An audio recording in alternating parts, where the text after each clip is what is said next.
Que abra su Biblia en el libro de Gálatas capítulo 2, vamos al versículo 11, capítulo 2 de Gálatas, vamos a leer hasta el versículo 21. Gálatas capítulo 2, versículo 11 al versículo 21. Cuando usted lo tenga, lo confirma con un fuerte amén. Ya está en las pantallas. Gálatas capítulo 2, versículo 11 al versículo 21. Y vamos a leer la bendita palabra de Dios para entrar en contexto del tema de esta tarde. Y el tema, como lo vio anteriormente, es la confrontación, es el tema de esta noche. La confrontación. Gálatas capítulo 2, versículo 11 al 21. Lo tenemos, lo leemos y dice: pero cuando Pedro vino a Antioquía, escuche esto, le resistí cara a cara, porque era de condenar. Pues antes que viniesen algunos de parte de Jacobo, comía con los gentiles, pero después que vinieron se retraía y se apartaba porque tenía miedo de los de la circuncisión. Versículo 13. Y en su simulación participaban también los otros judíos, de tal manera que aún Bernabé fue también arrastrado por la hipocresía de ellos. Versículo 14. Pero cuando vi que no andaban rectamente conforme a la verdad del evangelio, dije a Pedro, delante de todos: si tú, siendo judío, vives como los gentiles y no como judío, ¿por qué obligas a los gentiles a judaizar? Versículo 15. Nosotros, judíos de nacimiento y no pecadores de entre los gentiles, sabiendo que el hombre no es justificado por las obras de la ley, sino por la fe de Jesucristo. Nosotros también hemos creído en Jesucristo para ser justificados por la fe de Cristo y no por las obras de la ley. Por cuanto por las obras de la ley nadie será justificado. Versículo 17. Y si buscando ser justificados en Cristo, también nosotros somos hallados pecadores, ¿es por eso Cristo ministro de pecado? En ninguna manera. Versículo 18. Porque si las cosas que destruí, las mismas vuelvo a edificar, transgresor me hago. Versículo 19. Porque yo por la ley soy muerto por la ley a fin de vivir para Dios. Versículo 20. Con Cristo estoy juntamente crucificado, y ya no vivo yo, mas vive Cristo en mí.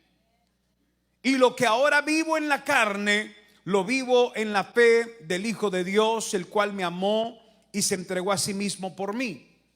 No desecho la gracia de Dios, pues si por la ley fuese la justicia, entonces por demás murió Cristo. Este es un pasaje bastante interesante. Cuando usted y yo leemos este pasaje, nos damos cuenta de algunas situaciones que se dieron en el tiempo de la iglesia primitiva. Algunas confrontaciones que existieron entre los apóstoles, entre los discípulos, una vez que empezaron a establecer la iglesia de nuestro Señor Jesucristo. Y es de que los apóstoles en algún momento tuvieron sus roces, las cosas de la misma manera. Y tuvieron que llegar en algún momento a sentarse, a confrontarse, a aclarar para que las cosas se arreglaran. Usted sabe de que Pablo es considerado uno de los últimos apóstoles. Él mismo lo dice cuando escribe en una de sus cartas: yo como un abortivo, alguien que no merecía porque era perseguidor de la iglesia, dice él, fui tomado en cuenta como apóstol, como el enviado, como el mensajero. Y Pablo de pronto comienza a narrar todo lo que fue su encuentro. Todos entendemos, y los que hemos estudiado un poquito del personaje de Pablo, entendemos cómo era Pablo, de qué manera era Pablo, cómo obraba Pablo. Y para antes de entrar a eso, me gustaría hablarles un poquito de la fisionomía de Pablo.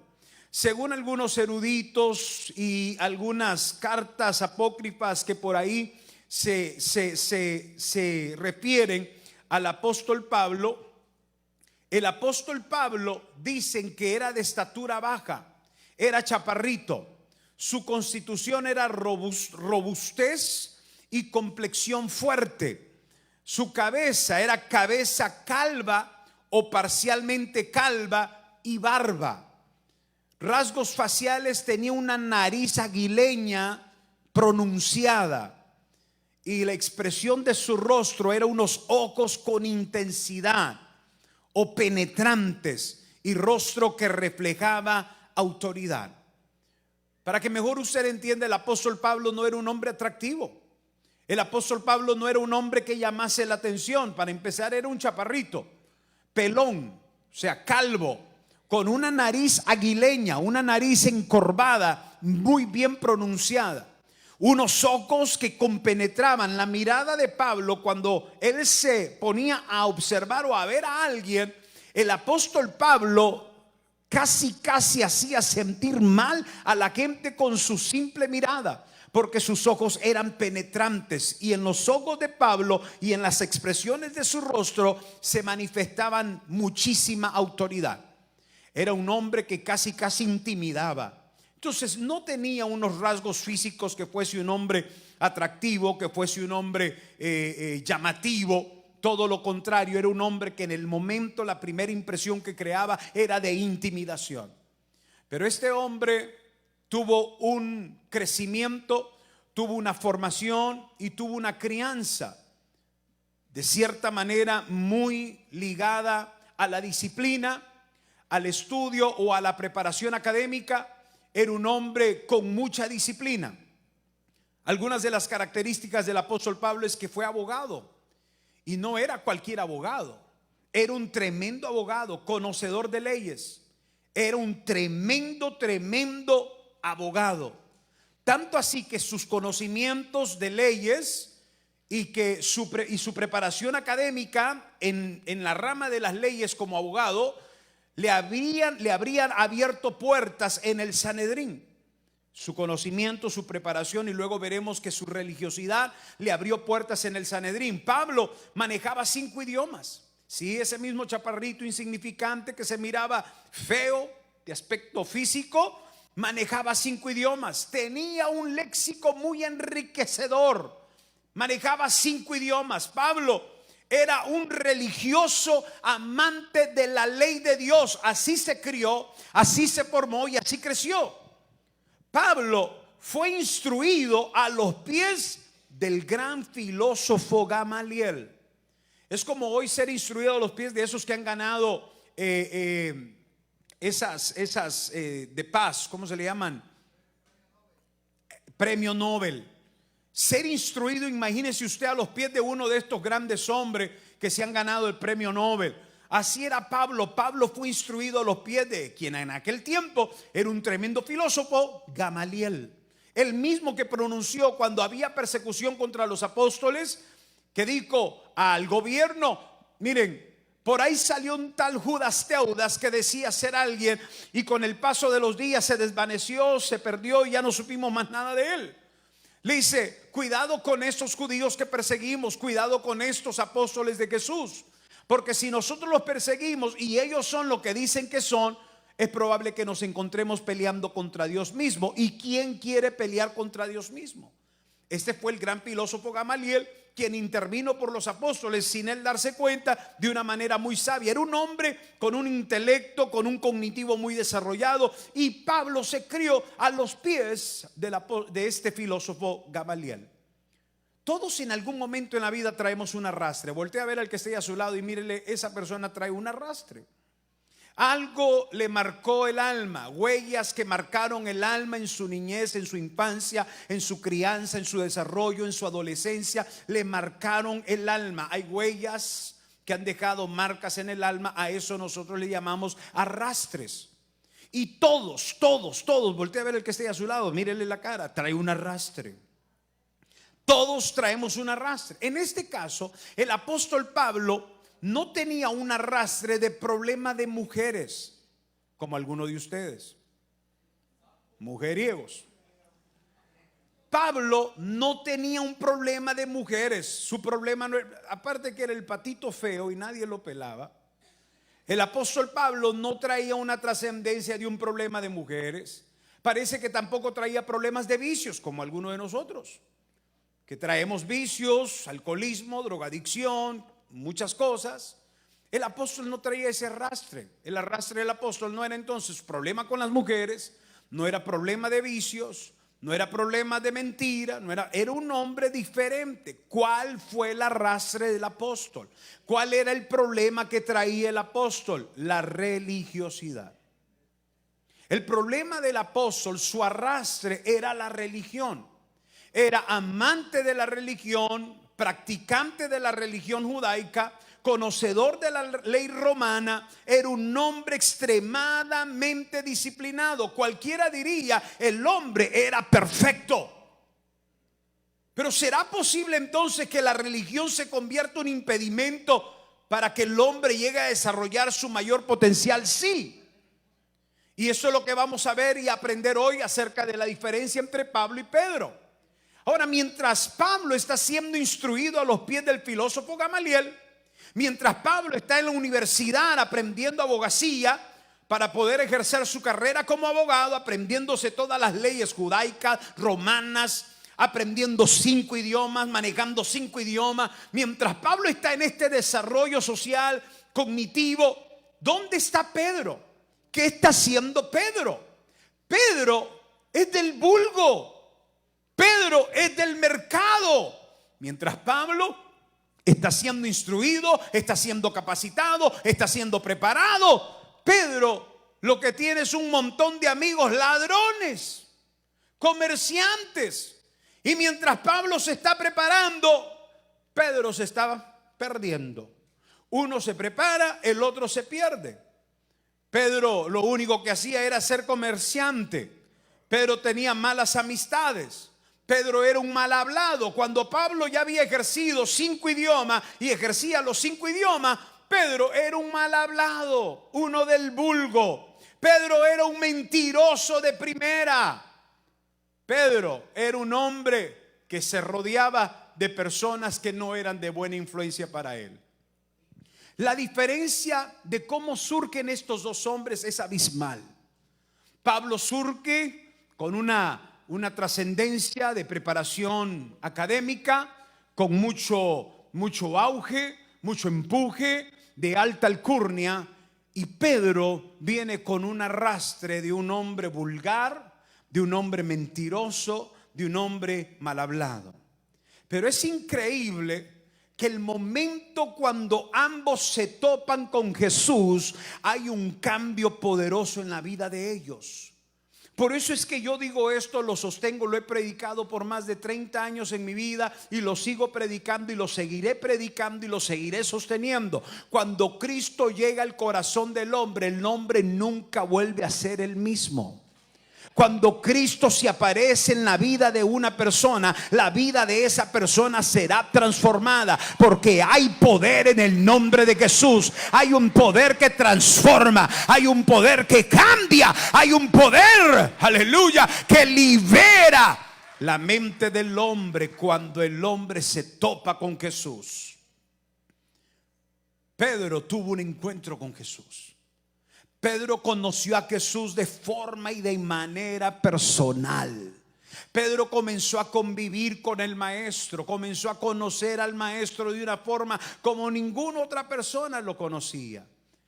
Y Pedro, al conocer al maestro, se fue empapando de aquel evangelio, de aquellas noticias, de aquellas palabras que el maestro expulsaba de su boca, palabras de bienaventuranza, palabras de bendición, palabras de restauración. Tanto así que en algún momento, cuando Pedro tiene un poquito de duda, Pedro expresa y dice: maestro, la gente se está yendo porque tu palabra es dura, tu palabra es fuerte. Y Jesús le dice: Pedro, ¿te quieres ir tú también?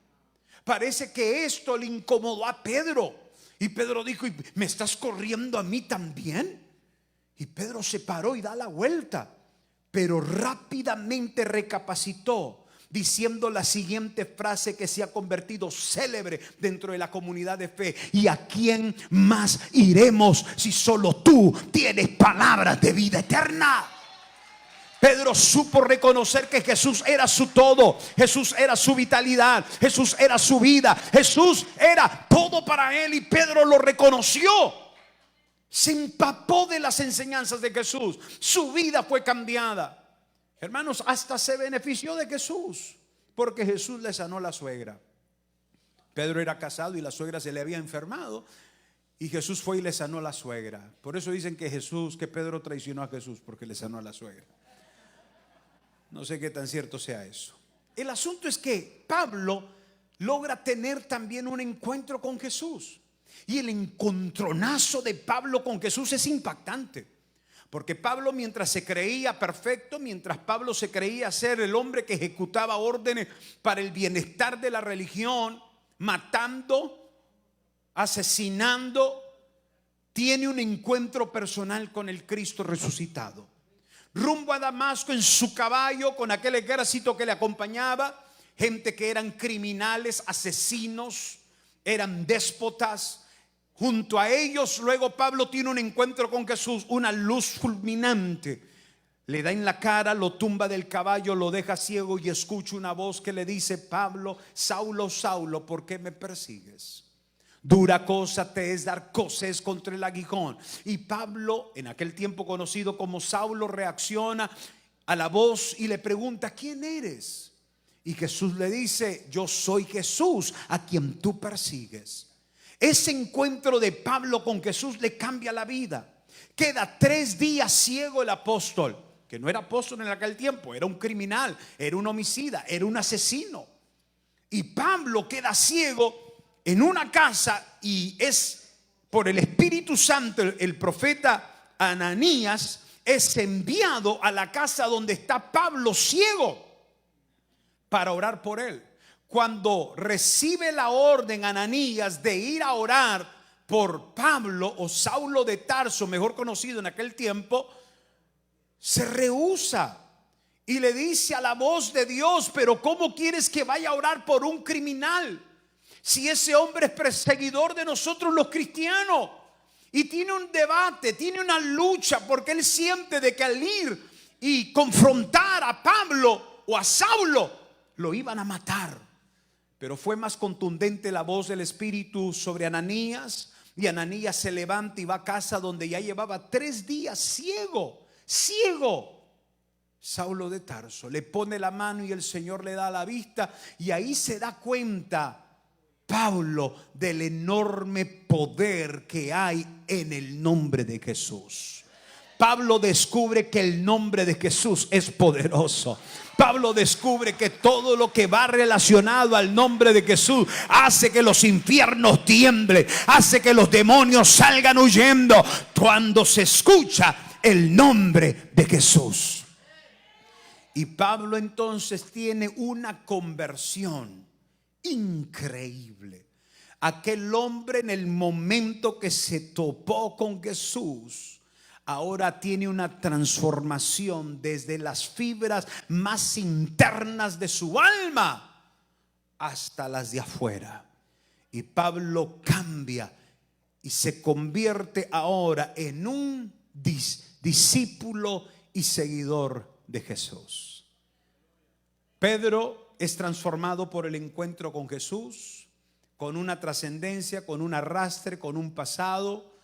Pablo es transformado, aunque su arrastre y su pasado era diferente al de Pedro, pero también es transformado, y de pronto se da cuenta Pablo que todo lo que él practicaba y todo lo que vivía no tenía peso alguno ante aquella voz y aquel nombre de Jesús.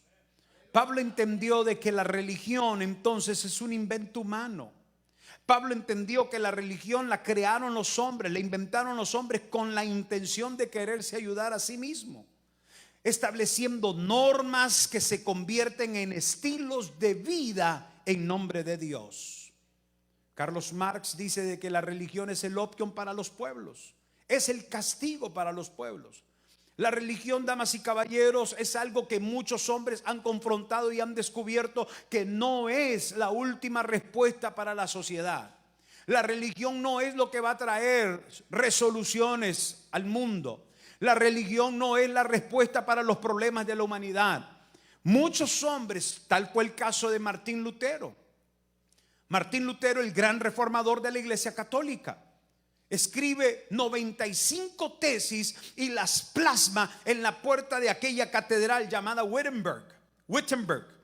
Y allí él establece 95 tesis, 95 áreas de la Iglesia Católica con las que él está en contra. Y entonces entra en función lo que hoy nosotros conocemos como la Gran Reforma, por medio de aquel hombre llamado Martín Lutero, que descubrió lo siguiente. Descubrió que la religión, que establece parámetros y que establece ciertas normas, convirtiéndolas en estilos de vida para que el hombre más o menos se ubique, no es el verdadero evangelio, no es el verdadero o la verdadera palabra de Dios. Él se da cuenta que el hombre ha establecido estos parámetros para quererse ayudar a sí mismo, pero no tienen ningún efecto positivo en la vida del hombre. Y entonces escribe 95 tesis. La primera que él escribe dentro de las 95, no las voy a leer todas obviamente, pero voy a leerle algunas cuantas que me llaman la atención. La número 1 es cuando nuestro Señor y Maestro Jesucristo declaró: arrepiéntanse. Su intención era que toda la vida de sus creyentes en la tierra fuera una constante penitencia. Él se levantó ¿contra qué? Las 95 tesis de Lutero son declaraciones que cuestionan las enseñanzas de la Iglesia Católica medieval sobre temas diversos, en particular sobre la salvación, el arrepentimiento, las indulgencias y el purgatorio, las cuales contradicen las enseñanzas de las Escrituras. Él se dio cuenta que las prácticas de los feligreses católicos no venían alineadas a las enseñanzas de Jesús. Él se dio cuenta que eran inventos de hombres para no solamente tratar de regular alguna forma de conducta de la humanidad, pero también de aprovecharse y sacar dinero. Y Martín Lutero dijo: no, las penitencias no deben de ser algo especial a las que se tengan que pagar. Todos los días debemos de vivir pidiéndole perdón a Dios porque no somos perfectos. Dentro de las tesis, de las 95 tesis, la número 50 que él escribe y las plasma en la puerta cuando llegaban todos los feligreses, todos los que asistían a esa catedral católica, se toparon con las 95 tesis. Esto fue lo que leyeron. La número 50: se debe enseñar a los cristianos que si el Papa supiera lo que hacen los predicadores de las indulgencias, preferiría que la catedral de San Pedro fuera quemada y convertida en cenizas antes que ser construida con la piel, la carne y los huesos de las ovejas. ¿Qué le parece a usted, Martín Lutero, escribir eso y irse contra la doctrina y la enseñanza de la Iglesia Católica? Al parecer, la Iglesia Católica había perdido su eje, perdió su enfoque, perdió su mensaje, queriendo acomodarse a la forma o a la manera de vivir de las personas para sacarle provecho. Otra de las tesis que él escribe son: la número 78. Afirmamos, por el contrario, que tanto este como todo papa tiene, como este y todo papa tiene mayores misericordias que mostrar. Concretamente el evangelio, las capacidades espirituales, y ya se había empleado de que solamente eran títulos sin funciones. El título de papa solamente era título, pero no había una función. No habían milagros, no habían sanidades, no había. Y contra eso se levanta Martín Lutero, lo escribe en forma de pronunciación.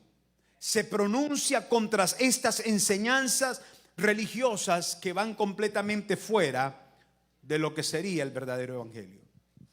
Entonces, Pablo tiene un encuentro con Dios, y al toparse con Dios se da cuenta Pablo de que la religión no es la respuesta para la humanidad, y suelta la religiosidad. ¿Quién era Pablo? Pablo era practicante de la religión. Pablo conocía las prácticas judaicas, los ritos judaicos. Pablo era un hombre que practicaba la religión judaica y se sometía a ella con mucha disciplina. Pero se dio cuenta cuando se topó con Jesús que no era realmente la última o la respuesta para la humanidad. ¿Qué es lo que encontramos en la religión? ¿Qué es la religión? El religioso condena por creerse estar en mejor y mayor rango o posición espiritual que otros. El religioso se cree superior a los demás. ¿Qué encontramos dentro de la religión? Dentro de la religión encontramos la murmuración. Se murmura ¿de quién o de qué? De cómo otros se comportan, de cómo otros son. Mira ese y dice que es cristiano, mira ese y dice que es seguidor de Cristo. Hay demasiada murmuración dentro de la religión, hay demasiadas quejas dentro de la religión, y la demanda por cosas que ni tan siquiera aquellos que se consideran líderes practican. Demandan a otros, y Cristo confrontó la religión. En el tiempo de Jesús, Jesús se topó con fariseos, se topó con saduceos, se topó con escribas, hombres practicantes de la religión, hombres que se consideraban mayores que otros. Y Jesús los confronta y le dicen: ustedes ponen cargas sobre los demás que ni ustedes mismos pueden llevar. Jesús los confrontó y los criticó llamándoles sepulcros blanqueados. Por fuera lucen muy bonito de corbata y saco, pero por dentro estáis podridos. Jesús fue tajante con los religiosos. Jesús atacó la religión porque entendía que era lo que los hombres habían abrazado buscando una respuesta, pero que solamente los llevaba a una condenación mayor, los hacía sentir peor. En la religión se hacen las cosas por obligación, pensando que así agrado a Dios. Aunque no quiera, ni modo, lo tengo que hacer porque es mi manera de agradar a Dios. Si me toca servir, voy a servir, aunque no tengo ganas, y quejándome lo hago, pero es mi manera de decir: Señor, bueno, aquí estoy. La religión te enseña a ser hipócrita. La religión te enseña a tener doble moral. Una cosa eres adentro, pero allá en lo íntimo y en la intimidad de tu casa eres otra persona completamente diferente. Líderes que piensan que sirviendo, eso es ser cristiano, aunque su servicio sea mediocre.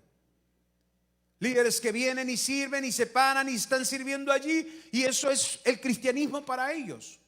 Y aunque lo hacen quejándose y de malas ganas, como alguien que ayer nos escribió en la conferencia de matrimonios y nos pregunta que cuando el liderazgo interviene con mi matrimonio al punto de que está afectando mi matrimonio. Ningún matrimonio debería de verse afectado por servir a Dios. Servir a Dios es lo mejor que el hombre puede hacer. Servir a Dios es el privilegio más grande que el hombre tiene en su vida. Todos los que sirven a Dios recibirán remuneración y bendición del cielo por su servicio. Tu matrimonio debería de estar más sólido, tu relación debería de ser más fuerte, solo por servir a Dios. Tuvimos una reunión con el equipo de ventas de esta iglesia, los que se encargan de la comida. Y les hablaba de cómo en Juan se escribe acerca de la mujer de Chuza y de una mujer llamada Susana. Y Susana servía, y las mujeres servían para mantener el ministerio de Jesús.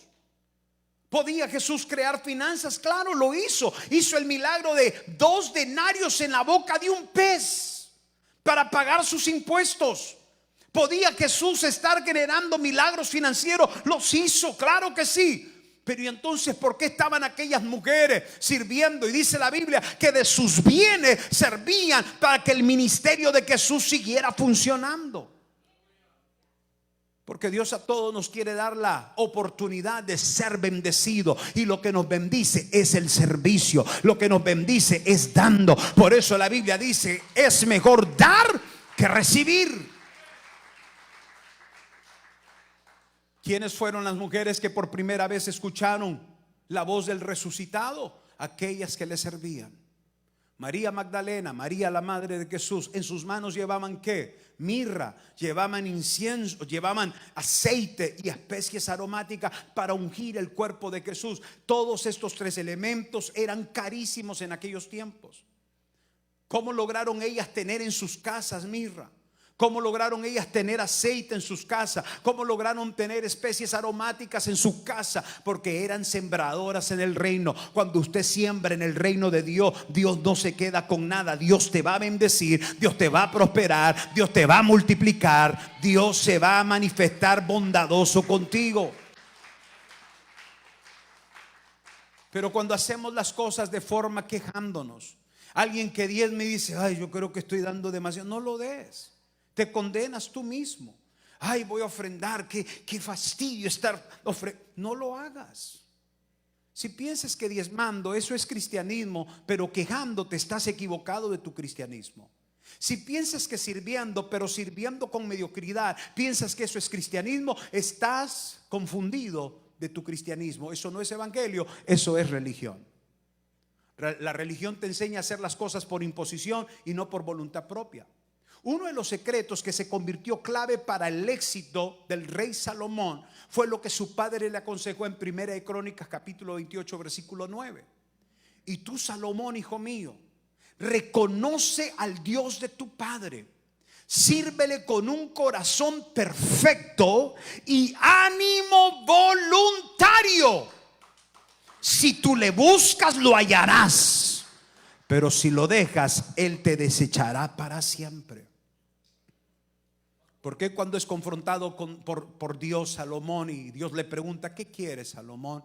Salomón no pide riquezas, Salomón no pide dinero, Salomón pide sabiduría. Porque fue lo que su padre le enseñó. Su padre le había dicho a Salomón: dalo todo, hazlo de voluntad propia. No hagas nada por exigencia, no hagas nada por obligación, haz lo que nazca de tu corazón. Damas y caballeros, eso es lo que agrada a Dios. No lo que haces por imposición, pero lo que haces por voluntad propia, lo que te nace del corazón. Eso es lo que agrada a Dios. Damas y caballeros, eso es cristianismo. Damas y caballeros, eso es evangelio. Todo lo demás que practicas y haces dentro de la iglesia es religión. Si te sientes en la obligación de tener lo que hacer, eres religioso y te equivocas en tu concepto de cristianismo, porque Dios no se agrada de aquellos que hacen las cosas de forma mediocre. Dos hombres ofrecieron ofrendas a Dios. Uno se llamó Caín, el hermano mayor de Abel, y el otro era Abel. ¿Qué hizo Caín? Trajo del fruto de la tierra, de sus hortalizas, sus vegetales, los apartó y los presentó como una ofrenda delante de Dios. ¿Qué hizo Abel? Abel trajo de sus ovejas la mejor oveja, aquella que él había criado con mucho amor, con mucha ternura, con mucho cariño, y lo presentó delante de Dios como ofrenda. Y la Biblia dice que se agradó Dios más de la ofrenda de Abel que la de Caín. ¿Por qué? Porque la de Caín requirió más atención, más detalle, más cuidado. Caín no le trajo a Dios cualquier cosa, le trajo lo mejor de las ovejas. Y de esto se agradó Dios. Asegúrese que su evangelio tenga este concepto. Asegúrese que el evangelio en el que usted ha creído venga bajo el concepto de que Dios se merece lo mejor, porque Él es de excelencia, Él es excelente. Asegúrese que todo lo que usted haga por Dios lo haga con excelencia, con un sano corazón y con voluntad propia, porque esto es evangelio, damas y caballeros. Esto es lo que agrada a Dios. Apláudale más fuerte a su nombre, gloria.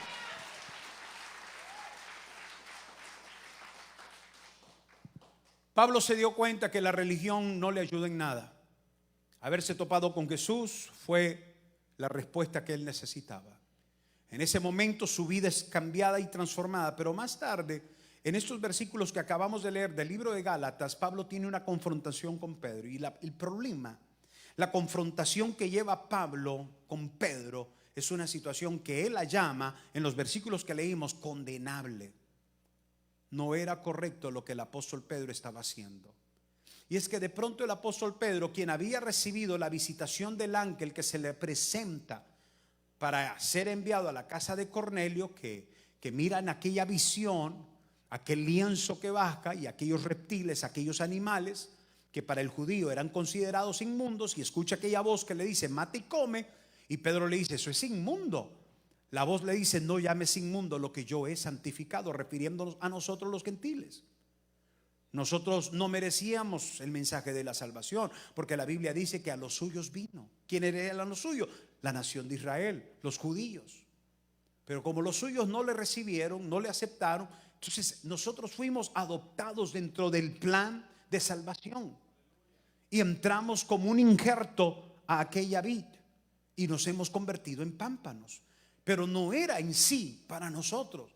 Por misericordia y por gracia, dice el apóstol, es que somos salvos.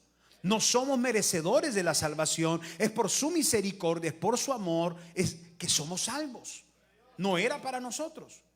Sin embargo, Jesús, al presentarse en nuestras vidas, se convierte para nosotros Salvador también, yendo a aquellos que no le recibieron. El evangelio se volcó para nosotros, y Pedro, en aquella visión de aquel lienzo, escucha la voz que le dice: mata y come. Pedro entiende en ese momento que el evangelio no solamente era para los judíos, que el mensaje de salvación sería para una María que hoy está aquí sentada, para un Juan que hoy está aquí sentado, para un Pablo que hoy está aquí sentado, para un Oscar que hoy está aquí sentado, para una Rebeca que hoy está aquí sentada. El evangelio no haría exclusión de persona, porque Dios no tiene acepción de persona, ni hace acepción de personas. Y Pedro es enviado a la casa de Cornelio, aún a la casa de un gentil, no de un judío, para presentar el mensaje de salvación. Y Pedro entiende entonces que la salvación ahora es para todos. Pero en algún momento Pedro se ve intimidado por los judíos de la circuncisión. Y es de que como Santiago, Pedro, Jacobo y Juan eran los dirigentes de la iglesia primitiva, habían establecido parámetros para el evangelio. Y aunque Pablo dice en esta carta a los Gálatas, en el capítulo 2, que él fue antes a Jerusalén y que allá se presentó y traía consigo a Bernabé y a Tito, y se presentó en el concilio con los apóstoles para decirles: Dios me está usando, presentándoles el mensaje de salvación a los gentiles. Él recibió la aprobación del concilio, recibió la aprobación de los demás apóstoles. Los demás apóstoles dijeron: hazlo, predícale a los gentiles, háblale a los gentiles. Y más arriba dice que le dijeron: pero nunca descuides a los pobres, atiende a los pobres también mientras predicas el mensaje de salvación a los gentiles. Entonces Pablo se sentía con todo el respaldo de los apóstoles, de las cabecillas de los apóstoles, como era Santiago, como era Pedro, como era Jacobo y como era Juan. Y él se sentía con la licencia entonces de predicar el evangelio a los gentiles. Sin embargo, en algún momento, cuando Pedro llega de visita a ver a Pablo, pues en el momento Pedro se comporta normal, se comporta tranquilo, se comporta como un hombre que está de acuerdo con la enseñanza hacia los gentiles, la enseñanza de la salvación. Y Pedro aplaude la enseñanza de Pablo, y Pedro mismo apoya la enseñanza para los gentiles. Pero de pronto Santiago envía algunos mensajeros para que vayan y vean la obra que está haciendo Pablo. Y estos discípulos llegan y de pronto miran a Pedro sentarse con los gentiles, comer con los gentiles, participar con los gentiles, cosa que era prohibida para los judíos. Prohibido era de que un judío se sentara con uno de nosotros. De hecho, un judío ortodoxo hasta la fecha, cuando le estrecha la mano a usted, va y se las lava 7 veces, porque somos considerados inmundos para ellos. Y estos discípulos que venían enviados por Santiago comenzaron a ver, y Pedro notó de que estos discípulos de pronto lo miraban raro. Entonces, ¿qué hizo Pedro? Lo acabamos de leer. Pedro comienza a distanciarse. ¿Qué cae sobre Pedro? Lo que Dios había liberado en la vida de Pablo ahora atrapa a Pedro. ¿Qué lo atrapa? La religión, la práctica de la religión. Y Pedro se convierte en un religioso que ahora dice: no, yo con estos incircuncisos que no están circuncidados me alejo, no participo más con ellos, porque no vaya a ser que estos judíos me critiquen. Y de pronto Pedro se aleja. Y este es el coraje de ese hombre enanito, chaparro, calvo, barbón, con nariz pronunciada aguileña. Este es el coraje de Pablo, porque de pronto mira en Pedro una actitud de hipócrita y se lo dice en su cara. Le dice a Pedro: Pedro, ¿cómo te atreves? Que porque ya vinieron estos otros judíos enviados por Santiago, ahora te alejes de los gentiles y ya no quieras participar con ellos, ya no quieras comer con ellos, y ahora quieras obligarles a que se circunciden, a que cumplan con la ley. Entonces Pablo ahora tiene una revelación poderosa a través de este encuentro, a través de esta confrontación, y le dice a Pedro: acuérdate, Pedro, que nuestra salvación no viene por la ley, porque si fuera por la ley ya estaríamos muertos. Nuestra salvación viene por la gracia de Cristo el Mesías.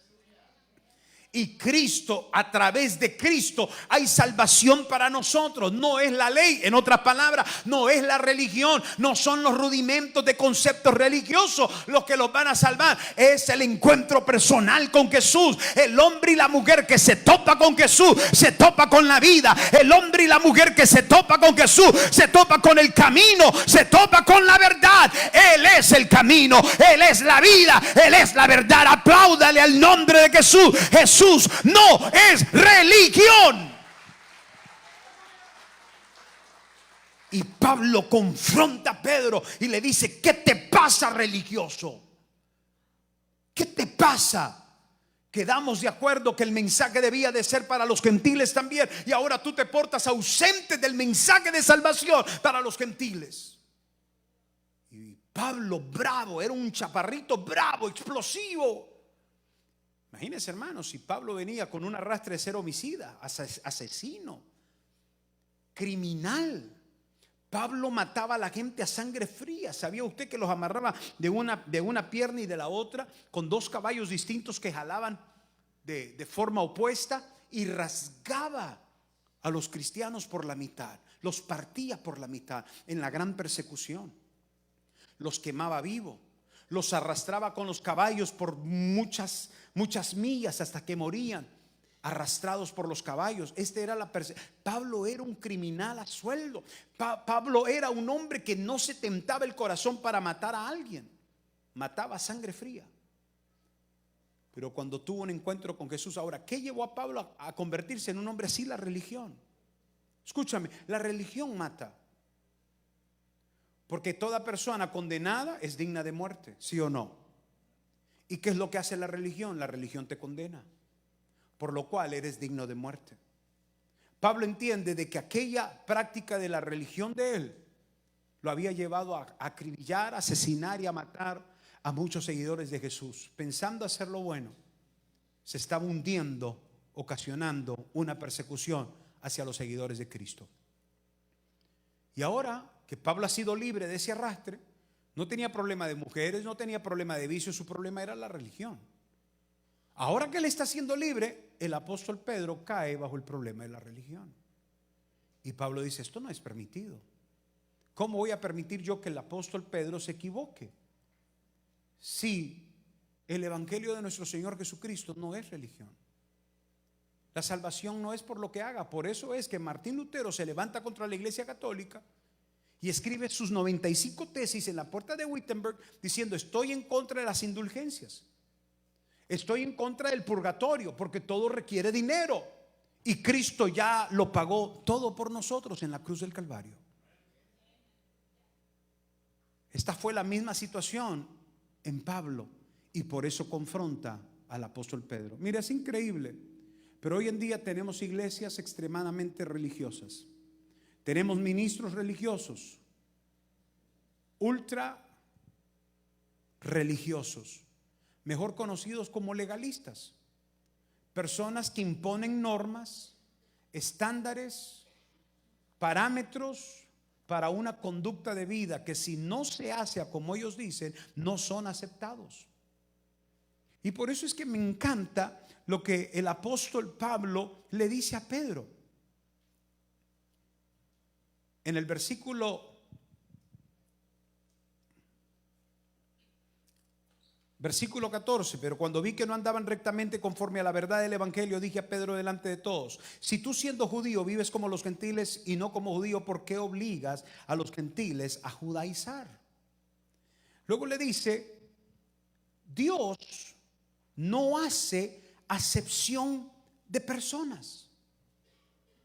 El hombre, a través de la práctica de la liturgia religiosa y legalista, pone parámetros, inventa parámetros. Lejos de acercar al hombre hacia Dios, lo aleja de Dios con sus reglas y sus normas. Si no vienes vestido de cierta forma acá, no eres aceptado. Si te pintas demasiado, no eres aceptada. Si traes el pelo como semáforo, rojo, verde y azul, no eres aceptado. Si eres gordo, no vas a entrar al cielo porque pesas mucho y no te vas a ir con Cristo. Y el hombre establece algunos parámetros y algunas normas, queriendo acomodar el evangelio a su manera y a su forma. No es el evangelio de Jesús. Pedro quería judaizar a aquellos cristianos gentiles, diciéndole: ahora ustedes se tienen que circuncidar. Si no se circuncidan, el evangelio no es para ustedes. Y Pablo se levantó en contra de esto. Hay mucha iglesia hoy en la extrema religiosidad, condenando a todo el mundo por sentirse mayores y superiores a aquellos que vienen luchando por su salvación. Hay mucha iglesia que si usted no viene de cierta manera o de cierto modo, no es bienvenido. Hay mucha iglesia que no abraza al pecador, como que si el evangelio no fuera precisamente para los enfermos. Cristo dijo: yo vine a los enfermos y no a los sanos. Pero hay mucha iglesia que ha caído en el juzgar, en el condenar a aquellos que están luchando por su salvación. Y estas son las iglesias que se convierten en barreras para que la gente no se acerque a Dios. Establecemos algunas normas y algunas leyes queriendo nosotros cambiar y transformar a las personas, cuando no es nuestro llamado y no es nuestro trabajo. Es trabajo del Espíritu Santo. El único que redarguye de pecado y que convence al hombre del pecado se llama Espíritu Santo. Pero como no hay vida del Espíritu en muchas de estas congregaciones, a la fuerza queremos cambiar a la gente, y lejos de cambiarlas, las golpeamos, las herimos y terminan yéndose de la iglesia. Como una persona que me dijo: pastor, por muchos años estuve peleado con Dios, peleado con la religión. Porque en el momento que más necesité del cura, en el momento que más necesité del papa o del padre de la parroquia, frente a la parroquia estaba el hospital donde mi hermana se estaba muriendo. Y le pedimos al cura que viniera e hiciera una oración. Pero hay todo un mecanismo de protocolos, y aparte de tener que cubrir gastos y pagar, mi hermana se murió. Y dijo: y por esa razón me peleé con Dios. Y yo le pregunté: ¿te falló Dios o te falló el hombre? ¿Te falló Dios o te falló la religión? ¿Qué te falló? Y admitió y me dijo: Dios no me falló, me falló la religión. Porque la religión mata, como lo hizo con Pablo. Pablo mataba en nombre de Dios por la religión. Y hay muchas iglesias llamadas evangélicas cristianas que son más religión que evangelio. Evangelio, damas y caballeros, es buenas nuevas, buenas noticias de salvación. Isaías capítulo 60 dice 61: porque me ungió Jehová y me ha mandado ¿a qué? A pregonar libertad a los cautivos, a sacar de las cárceles a aquellos que estaban presos, a quebrar cerrojos y romper ligaduras. Eso es el poder del evangelio, y la iglesia de hoy debe de predicar ese evangelio, el evangelio que libera, el evangelio que perdona, el evangelio que salva, el evangelio que restaura, el evangelio que unifica, el evangelio que despierta el espíritu del hombre. Pero estamos más preocupados de ver cómo te vistes, estamos más preocupados de ver cómo te peinas, estamos más preocupados de ver cómo te comportas, estamos más preocupados de otras cosas que son más de forma que de fondo. El evangelio no es forma, el evangelio es fondo. El evangelio no es un asunto cosmético. El evangelio no es asunto de cuánta pintura te pusiste en la cara, qué color de pelo traes. El evangelio no es eso, damas y caballeros. El evangelio, más que cosmetología, es un asunto de espíritu y de alma. Porque lo que el hombre necesita es un encuentro con Dios en su alma y en su espíritu. Y eso solamente lo logra el Espíritu Santo.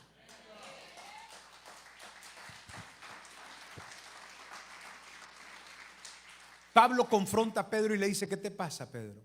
Estás cayendo en el error de la religiosidad y no podemos predicar un evangelio así. Ese evangelio es hipócrita, ese evangelio es mentiroso. Le ponemos a la gente bozal cuando nosotros mismos no podemos bregar con él. Y esa confrontación llevó entonces al entendimiento de que el evangelio no es una religión. El evangelio es un encuentro y una relación establecida concretamente con Jesús. Y que toda persona que se topa con Jesús y que tiene un encuentro personal con Jesús, de pronto tiene un cambio poderoso en su vida. Entonces, mire lo que termina diciendo el apóstol, y con esto voy cerrando. Pero antes, quiero decirle esto. El apóstol Pablo, cuando confronta a Pedro en este problema, al parecer el apóstol Pedro se encuentra desarmado y ahora no haya que responder. En el concilio general de Hechos capítulo 18, luego se confronta esta situación y Pedro se queda calladito, entendiendo que no es la religión la que salva, que no son los parámetros de leyes establecidas para las personas que van a salvar. Tenemos una iglesia legalista, tenemos una iglesia religiosa hoy en día, pero también tenemos el otro extremo. Recuerde esto: los extremos dañan, todos los extremos dañan. Y cuando no tenemos una iglesia litúrgica legalista, demasiado extra religiosa, tenemos una iglesia que se ha ido al otro extremo, y es la iglesia del libertinaje, a la que yo llamo la iglesia que a la gracia la desgració. Hay una iglesia que a la gracia la desgració, la hizo en desgracia, la convirtió en desgracia. ¿Por qué? Porque es esa la iglesia que actúa sin reverencia. Ese es el otro extremo de la iglesia. La iglesia sin reverencia. No hay respeto ni temor a Dios en el altar. En pecado practican y hacen cosas en pecado, sin temor a Dios. Iglesia del extremo o de la extrema liberalidad, de la iglesia liberal, tiene conceptos equivocados del evangelio. El mundo se metió en la iglesia. Le da igual escuchar ahorita una alabanza para el Señor como al rato escuchar a Vicente Fernández. La iglesia liberal convirtió la gracia en desgracia, yéndose al lado extremo del evangelio. No se puede predicar contra el pecado porque es ofender la sensibilidad de la gente. No se puede predicar contra el homosexualismo porque es ofender. El lesbianismo es ofender. Todo es ofensa. Y entonces mejor vámonos por la parte de en medio. Me encantó lo que un analítico político, se llama Agustín Laje, habló con respecto al por qué perdió el partido izquierdista en esta nación. ¿Por qué perdieron los demócratas contra los republicanos? Y me gustó mucho el análisis y me gustó mucho la forma en cómo él la puso y lo presentó. Y dijo: lo que pasó con el partido demócrata, el partido izquierdista, es que se fueron a la izquierda extrema. ¿Qué es irse a la izquierda extrema? Promover la agenda woke. Esa agenda que le enseña a los niños que si se siente niña puede inyectarse hormonas para detener en su pubertad el avance hormonal de su desarrollo, detenerlo para luego inyectarse hormonas de mujer. ¿Sabía usted que en Arizona tenemos 18 clínicas hormonizadoras que hormonizan a los niños? 18 clínicas existen aquí. Y eso es la extrema izquierda. Promover una agenda woke, promover un movimiento como es la ideología de géneros, queriendo traer a nuestro sistema educativo corrupción. Se fueron al extremo cuando en un rally de Kamala Harris alguien gritó Jesús Y ella dijo: estás en la campaña equivocada, andate a la más chiquita que está allá, expulsando a Jesús dentro de sus entornos. Esa es la extrema izquierda, una práctica de una iglesia liberal.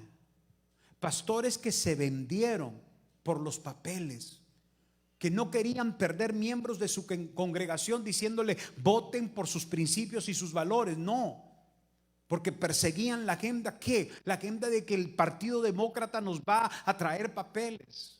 Y vendieron sus principios, negociaron sus valores, negociaron aquellas enseñanzas bíblicas. ¿Todo por qué? Por los papeles. Nosotros nos paramos firmes desde este púlpito y predicamos y dijimos: vote por sus principios y vote por sus valores. Dios se encargará de nuestros papeles. Y ya está en camino una reforma migratoria para nosotros. Pongamos a Dios siempre en primer lugar. ¿Cuántos dicen amén? Pero el extremo liberal y la iglesia que ha caído en el libertinaje ha hecho de lo sacro sacrilegio, de lo pío impío, comprometiendo el evangelio y dando un pésimo y mal testimonio al mundo por no tener convicciones. Conozco de unos pastores aquí en el estado que se fueron a un concierto de un fulano por ahí. La pastora se fue con su equipo de mujeres a un concierto de, no sé si era Chayanne o yo no sé de quién era. ¡Qué vergüenza! ¿Qué evangelio es ese? Santiago dice: no puede de una misma fuente surgir agua dulce y agua amarga. O eres lo que dices que eres, o hazte a un lado para que no des vergüenza. El evangelio de Jesucristo no es un evangelio extremadamente legalista, pero tampoco es un evangelio de liberalismo. ¿Qué es entonces el evangelio? ¿Qué es entonces? ¿Qué es lo que nos presenta Pablo como el verdadero evangelio? ¿Lo leemos? Vamos a Gálatas, capítulo 2, versículo 20. Esto es evangelio, damas y caballeros, y con esto cierro. Pablo dice: con Cristo estoy juntamente crucificado. Escuche lo que es evangelio. Con Cristo estoy juntamente crucificado. Evangelio. Ya no vivo yo. No se trata de mí. Evangelio, damas y caballeros. Mas vive Cristo en mí. Se trata de Él.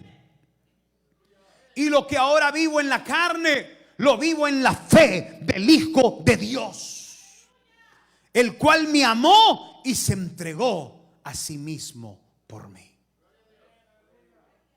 Evangelio.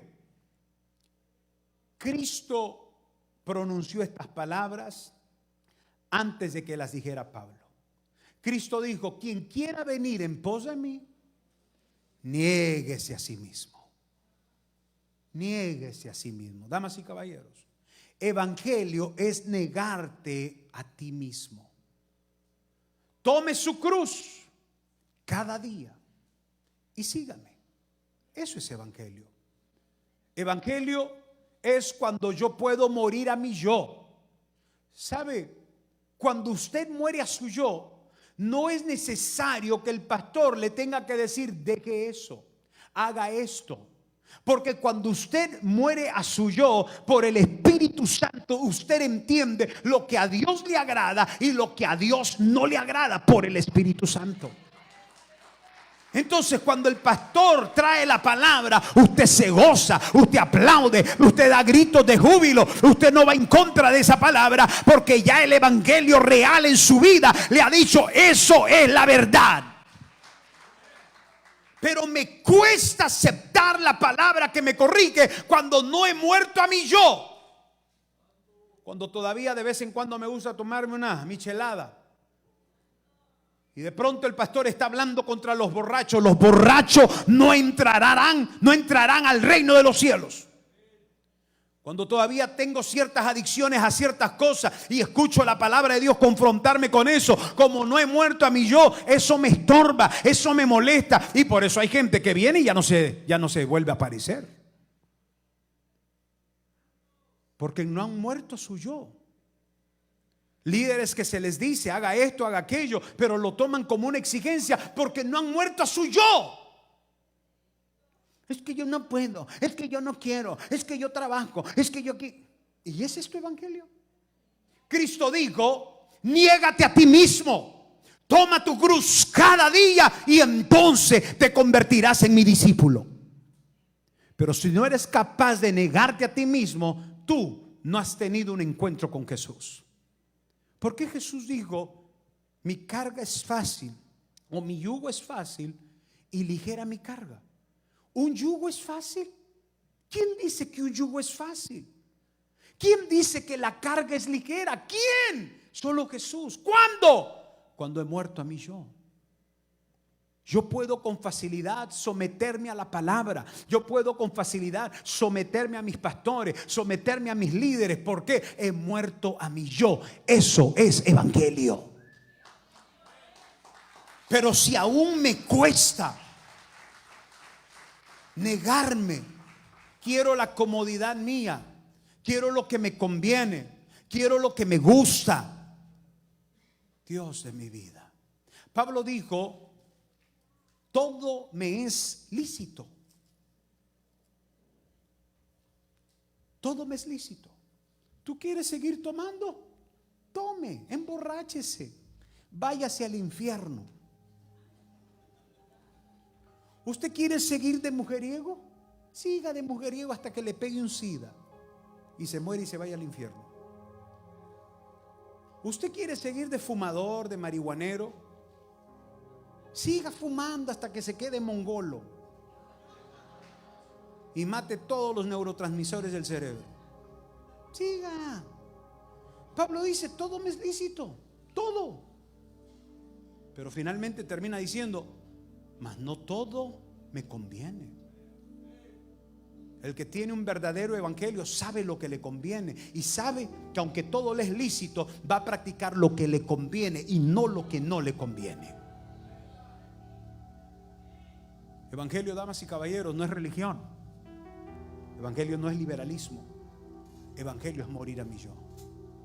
Entonces, cuando se me dice algo, que haga algo, que corrija mi vida en algo, no es difícil, porque he aprendido a morir a mi yo. Hay personas que agradecen una exhortación. Hay personas que agradecen un regaño porque han muerto a su yo. Pero aquellos que se rebelan ante el regaño y la exhortación, lamento decirle que en usted no hay un verdadero evangelio. Usted vive su propio evangelio a su propia manera. Y ese no es el evangelio que agrada a Dios. No es el camino establecido por Dios. Él dijo: niégate a ti mismo. Entonces, cuando yo logro negarme a mí mismo, en otras palabras, si me gustaba pecar, ahora digo: no, ya no. Pablo dijo: Cristo estoy, número uno, dijo: con Cristo estoy juntamente crucificado. ¿Qué podía hacer Jesús mientras estaba crucificado? Pregunto, ¿qué podía hacer mientras estaba amarrado a esa cruz? ¿Qué podía hacer? ¿Qué podía hacer? ¿Podía acaso meterle una patada a alguien si tenía clavos que traspasaban sus pies? ¿Podía acaso empuñar la mano y darle un golpe a alguien? No, estaba crucificado. Lamentablemente hay personas que están crucificados un ratito, pero que cuando algo malo les pasa y se las quieren desquitar, le dicen a Dios: Dios, dame permiso de bajarme un ratito de la cruz, ¿sí? ¿Me das permiso de bajarme de la cruz tantito nomás? Déjame arreglar este cabezón que no aprende. Se baja de la cruz, taca, taca, taca, taca, taca, y después se vuelve a subir a la cruz como que nada pasó. ¿Es eso evangelio? Pablo dijo: estoy con Cristo juntamente crucificado, ya no vivo yo. Recuerdo haber asistido a una persona que se murió y le estaban cambiando de una camilla a otra. Yo estaba presente cuando le estaban cambiando de una camilla a otra, y de pronto los que le estaban ayudando, o más bien cambiando de camilla, la botaron. Se cayó al suelo el muerto. Yo no recuerdo hasta el día de hoy que el muerto haya hecho ¡ay, ouch! Yo no recuerdo que el muerto se haya quejado. No recuerdo que el muerto haya reaccionado de una forma violenta. Cuando Pablo dice: ya no vivo yo, Cristo vive en mí, estoy con Él juntamente crucificado, he muerto a mis pasiones carnales, he muerto a mi carne, he muerto a lo que a mí me ofende, lo que a mí no me... He muerto a todo eso. Estoy muerto en eso. Entonces, hablan mal de ti, no te hace cosquilla. Te enjuician, no es problema. Te apuntan, no te agüitas. ¿Por qué? Porque aprendiste a morir a tu yo. Damas y caballeros, eso es evangelio.